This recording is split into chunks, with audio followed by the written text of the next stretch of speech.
فاعلم انه لا الہ الا اللہ۔ وقال النبی صلی اللہ علیہ وسلم من قال لا الہ الا اللہ دخل الجنہ۔ وقال فی موضع آخر من کان آخر کلامہ لا الہ الا اللہ دخل الجنہ۔ معزز علماء کرام، بالخصوص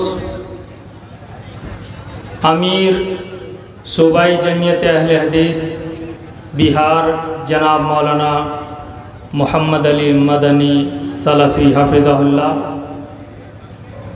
جناب مولانا مزمل حق صاحب مدنی پرنسپل جامعۃ الامام بخاری، جناب مولانا رحمت اللہ سلفی صاحب ناظم ضلعی جمعیت اہل حدیث کٹیہار، اور دیگر علماء کرام اور میرے دینی و ملی بھائیوں، باپردہ ماں و بہنوں اور عزیز طلباء و طالبات، اس کانفرنس کا جو مرکزی عنوان ہے صدائے توحید کانفرنس۔ اللہ تبارک و تعالی نے اس کائنات کو بنانے کے بعد جب انسانوں کی تخلیق کی تو انسانوں سے جس چیز کا مطالبہ کیا اللہ تبارک و تعالیٰ نے، وہ صرف ایک اللہ کی عبادت ہے۔ وَمَا خَلَقْتُ الْجِنَّ وَالْإِنسَ إِلَّا لِيَعْبُدُونَ۔ ہم نے جنوں کی اور انسانوں کی تخلیق صرف اپنی عبادت کے لیے کی ہے، اور صرف ایک اللہ کی عبادت کو توحید کہتے ہیں۔ افراد اللہ بالعبادہ، صرف اللہ وحدہ لا شریک کی عبادت کو توحید کہتے ہیں۔ اور توحید کی اتنی فضیلت ہے کہ حضرت آدم علیہ السلام سے لے کر آخری محمد الرسول صلی اللہ علیہ وسلم تک تمام نبیوں کی دعوت کا بنیادی پوائنٹ توحید ہے، اور اسی دعوت کو عام کرنے کی کوشش علماء امت کر رہے ہیں، اور خاص طور سے علماء اہل حدیث اسی دعوت کو عام کر رہے ہیں۔ دعوت کے نام پر بہت ساری جماعتیں، تنظیمیں دنیا میں کام کر رہی ہیں، لیکن اللہ کے رسول صلی اللہ علیہ وسلم نے جو دعوت کا آغاز کیا اور جس چیز سے دعوت کی شروعات کی اور دعوت دینے کو جو کچھ کہا، جیسے سکھایا، اللہ تبارک کے پیار، اللہ کے پیار رسول صلی اللہ علیہ وسلم نے، وہ توحید ہے۔ حضرت معاذ بن جبل رضی اللہ تعالیٰ عنہ کو جب یمن بھیج رہے ہیں تو وہاں سب سے پہلے کہہ رہے ہیں اِنَّكَ تَأْتِي قَوْمًا هُمْ أَهْلُ الْكِتَابِ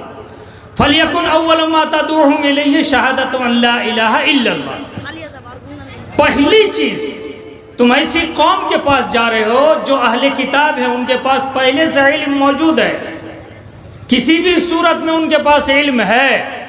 ان کے پاس جاؤ تو پہلی دعوت تمہاری ہونا چاہیے کہ لا الہ الا اللہ کی گواہی دے، لا الہ الا اللہ کی گواہی دے۔ اب لا الہ الا اللہ کا ترجمہ کیا ہے، معنی کیا ہے، مفہوم کیا ہے،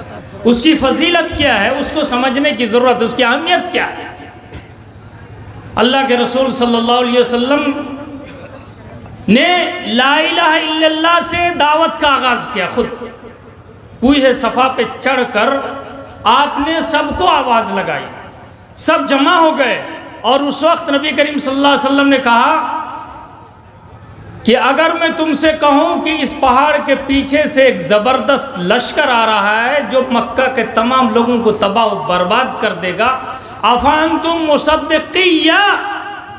تم لوگ میری بات مانو گے؟ جواب نبی نے دیا تھا، نبی کو انہوں نے جواب دیا تھا ما جربنا علیک الا صدقا، ہمارا تو تجربہ ہے آپ سچ بولتے ہیں، اور آپ جو کچھ بول رہے ہیں یہ سچ ہے، لیکن دیکھیے آپ کے سامنے خاندان کے سارے لوگ ہیں، سارے لوگ ہیں آپ کے سامنے، اور سب سے پہلے آپ کی مخالفت، اس دعوت کی مخالفت کون کرتا ہے؟ آپ نے کہا قولوا لا الہ الا اللہ تفلحوا، لا الہ الا اللہ کہہ لو کامیاب ہو جاؤ گے۔ اتنی بڑی دعوت کہ لا الہ الا اللہ کہہ لو کامیاب ہو جاؤ گے۔ نبی کریم صلی اللہ علیہ وسلم نے اس پر لا الہ الا اللہ پر کتنے دنوں تک محنت کی؟ 13 سال تک مدینے میں محنت کی، 13 سال تک۔ اور اپنے چچا سے جب یہ کیا کہا، آخری وقت میں چچا ابو طالب جانکنے کے عالم میں ہے، یہ پریشانی ہے کہ آخری وقت میں بھی دعوت کا کام اللہ کے رسول صلی اللہ علیہ وسلم کر رہے ہیں۔ وہاں بھی پہنچ کر یہی کہہ رہے ہیں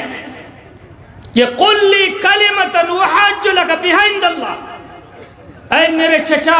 ایک کلمہ بول دیجئے، صرف لا الہ الا اللہ کہہ دیجئے، اور اللہ کے پاس میں احتجاج کروں گا آپ کے لیے، آپ کی جنت میں جانے کے لیے احتجاج کروں گا۔ یہ کلمہ جس کو نبی نے کہا من کان آخر کلامہ لا الہ الا اللہ دخل الجنہ، دنیا میں کچھ بھی کر کے گیا ہے، لیکن آخری وقت میں اگر اس کی زبان سے کلمہ لا الہ الا اللہ جاری ہوا ہے تو اس کے لیے جنت کی گارنٹی ہے۔ دوستو نبی صلی اللہ علیہ وسلم نے جنت کی گارنٹی دی۔ اور ایک دوسری روایت میں ہے جو ابو ذر رضی اللہ تعالیٰ عنہ کی روایت ہے، بخاری مسلم کی روایت ہے، کیا کہ من قال لا الہ الا اللہ دخل الجنہ وَإِن زَنَا وَإِن سَرَقَ، چوری بھی ہو جائے، زناکاری بھی ہو جائے، جب بھی وہ جنت میں جائے گا۔ بڑا تعجب ہوا حضرت ابو ذر غفاری کو، بار بار تعجب ہوا، 3 مرتبہ آپ نے کہا وَإِن زَنَا وَإِن سَرَقَ، چوری پر لے، زنا بھی ہو جائے، جب بھی وہ جنت جائے گا۔ لاسٹ میں اس حدیث کو حضرت ابو ذر بیان کرتے تھے، عَلَى رَغْمِ عَنْفِ أَبِي ذَرَّ، ابو ذر کی ناک مٹی میں مل جائے پھر بھی لا الہ الا اللہ کا قائل جنت میں جائے گا۔ سبحان اللہ۔ لہذا دوستو میں نے آپ کے سامنے پڑھا تھا فَعْلَمْ أَنَّهُ لَا إِلَهَ إِلَّا اللَّهِ،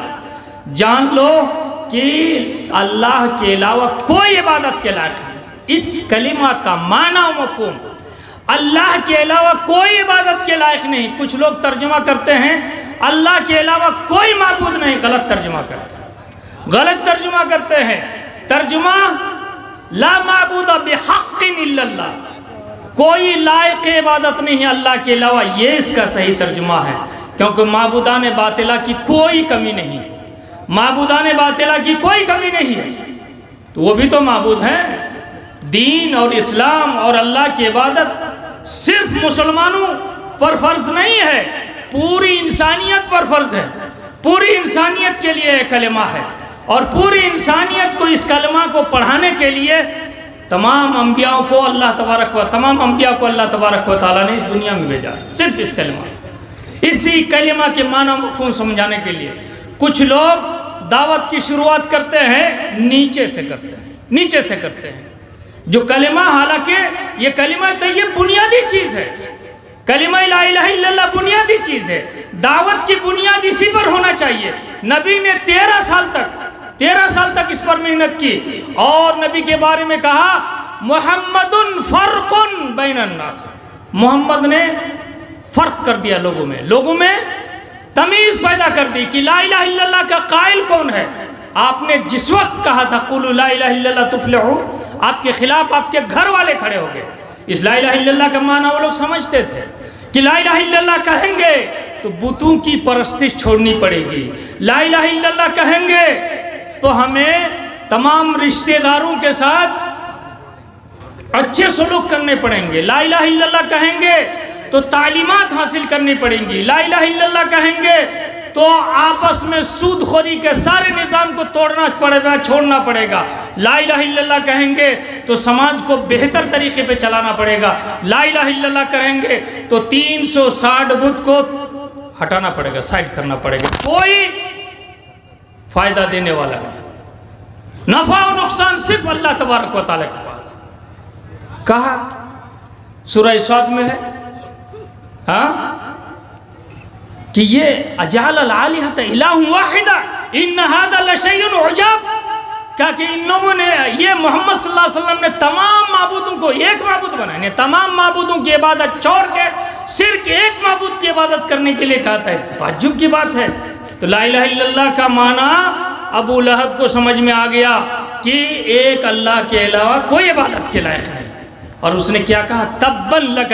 سائر الیوم لہذا جمعتنا۔